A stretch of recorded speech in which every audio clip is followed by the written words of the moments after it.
All right, Event Trader here. Going to bring in Brett Manning, and he's going to talk a little bit about his oil trade. Hey, Brett, I hear you coming on. Just wanted to do a Hey. quick rundown and a little bit of a learn on this nice crude long you have here. So we got the chart up on the Trader Audio for people to follow along. You want to do a quick 2-minute run through on what you were looking at and why you pulled the trigger? Yeah, sure. So which chart are you showing right now? Right now, I got that crude oil futures chart that you had sent. That was in the one from 1244. Oh yeah, the one I just posted. Okay, Correct. great. Yeah, sure. So you can see where the entry was. It actually turned out to be an extraordinary entry. But can you show the other chart first? Do you have the one from the morning notes that kind of sets the context? Let me see if I could get that.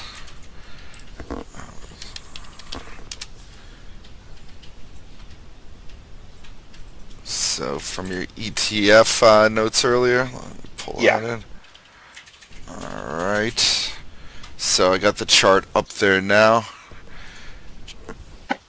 Okay. Okay, yeah. So I talked on our Trader Audio service a couple of times recently where I said that I was looking for a move to penetrate the zone along the highs from late 2016, early 2017, which was really an important zone defining the area where the shale players in the U.S. market would be profitable and would be able to start to reduce their hedges and maybe start to invest a little bit more, get a little bit greedier. And if the market longer term had the dynamic that it would be able to draw down the glut that was existing in crude oil at that time and start to work it off and start to really get into an expansion mode, then those hedges would start to come off to some extent. So as we dip back down now, we start to penetrate that same area. We get kind of right in the zone where these guys have some tough decisions to make, and underneath that 55 to 56 level, so we got down just under 53 yesterday. I really wanted to see it get down under 55 to 56. Because then we start to bring about the possibility of something that's kind of like when OPEC does a cut, but the U.S. shale industry doing a very natural one, because we'd start to get to the zone where on a modal basis, a lot of these guys are no longer profitable for expanding their production. So it's a second derivative cut from the U.S. market at that point. So I wanted to see that happen. And I wanted you to see said that this is in the 55 to 56 area? Yeah, so I wanted that's to see based off on past commentary from producers? Yeah, exactly right. Perfect. Yeah, so I wanted to see it penetrate that area, and also you can see the blue line. That's the long-term crude oil upward trend line. That goes through right from the lows in early 2016, right up through that late June low that we saw around 42 in 2017, and on up through. So when we broke through that line, we saw a tremendous acceleration on the downside, and it's been my experience that when you see a trend line break, where you're coming into the trend line already with a directional move, you tend to get a big acceleration day and then a little bit of sideways chop and then a follow-through day. And so yesterday was really that follow-through day, and I got the extra advantage in the timing on the entry. And if you want to go back to the other chart now, you can see the timing on the entry.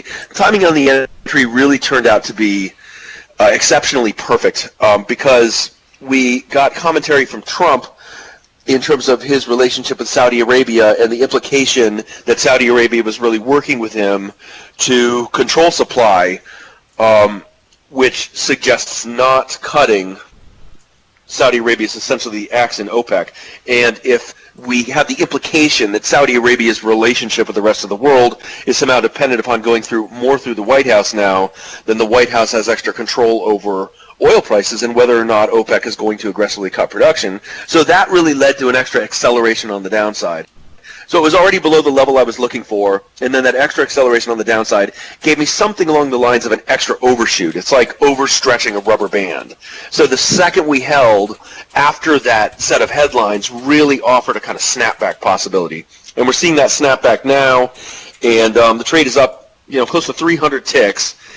And I've got my stop up to break even, and really what I'd like to see is a bump up above the range that we'd built over the last few days to test the underside of that broken trend line that we looked at. You can see it here. It translates across through the charts, but that means really a move basically up to test the 60 area. And I think that we could see an overshoot of that. So maybe we hit the 60 level stops. You've probably got a lot more short interest now. We could possibly get up into the 60, 50 to 61 area. But my outside target basically is somewhere in that neighborhood, and it really will depend on how it behaves when it starts to trigger those levels.